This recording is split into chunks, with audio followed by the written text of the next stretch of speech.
Hello দেয়ার everyone. So আমাদের কাছে অ্যাক্রাফোবিকের M1 ইভোর দুইটা এক্সস্ট আছে। দুইটা এক্সস্ট দেখতে সেম হলেও দুইটা এক্সস্টের কিন্তু ম্যাটেরিয়াল কোয়ালিটির মধ্যে আকাশ পাতাল পার্থক্য। সো একটা হচ্ছে টাইটানিয়ামের তৈরি আর একটা হচ্ছে স্টেনলেস স্টিলের।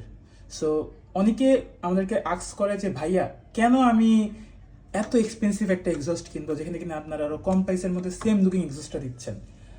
টাইটানিয়ামের বেনিফিট হচ্ছে দুইটা।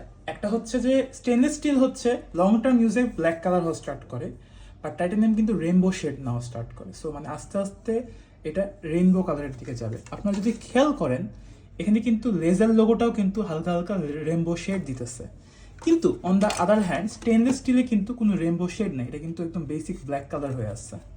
এখন আপনাদের সুবিধার জন্য আমরা একটা ওয়েট কম্পারিজন দিব। টাইটানিয়াম কিন্তু স্টেনলেস স্টিলের থেকে অলওয়েজ লাইটার।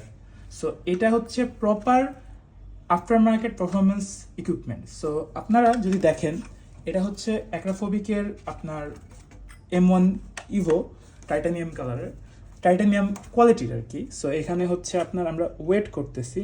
সো ওয়েটটা দেখানো হোক। এটা হচ্ছে 1487 গ্রাম। অ্যান্ড সেম আমরা স্টেনলেস স্টিলের আমরা ওয়েটটা চেক করব। স্টেনলেস স্টিল আমরা মেশিনটা রাখতেছি, 0 করে দেওয়া হয়েছে। এখানে আমরা করতেছি, এটার ওয়েটটা দেখেন, এটা কিন্তু 1961 গ্রাম। সো দুটার মধ্যে কিন্তু হিউজ ওয়েটের ডিফারেন্স আছে।